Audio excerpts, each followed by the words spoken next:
sopajoodid, narkomaanid ei piina.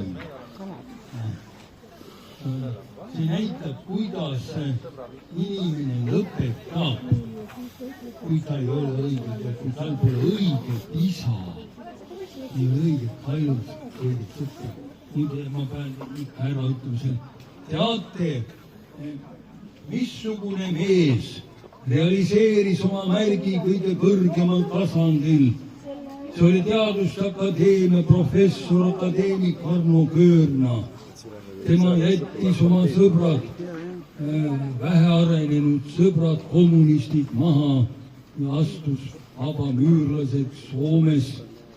Ja temast sai Eesti vabamüürlaste grossmaaster. Veevalaja, näete, teabki ennast nii sõprade abil. Ka tema teadus omandab kosmilised mõõtmed, nii et osa vabasi müürsõpasi on kahtlemata sellega seotud, mitte kõik. Te teate, Eestis on üks mees, kes seda neid hirmsasti sõimab maha teeb. Ennem tegi kommunistis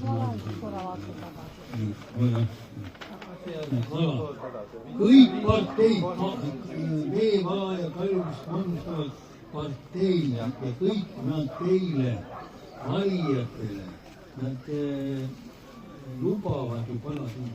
Valige meid ja siis hakkate hästi elama.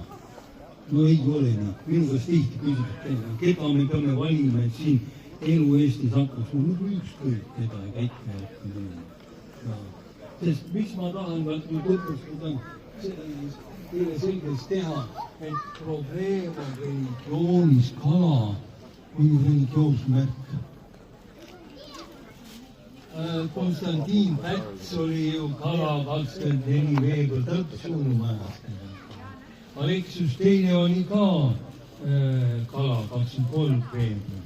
Täna on suga kirikus ja Kuremel ja poliitikud, jätke nunnad rahule. See on ka minu sõnum. Ei tohi kiritada. Kloostri kallal ja ilmalikud inimesed ei tohi minna. Need asjad on nimelt erinevad. Ei ole vaja luua hullumaja.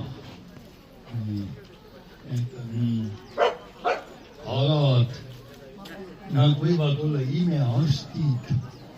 Neil on kala, hea positiivne kala arenenud, ta tunneb taevas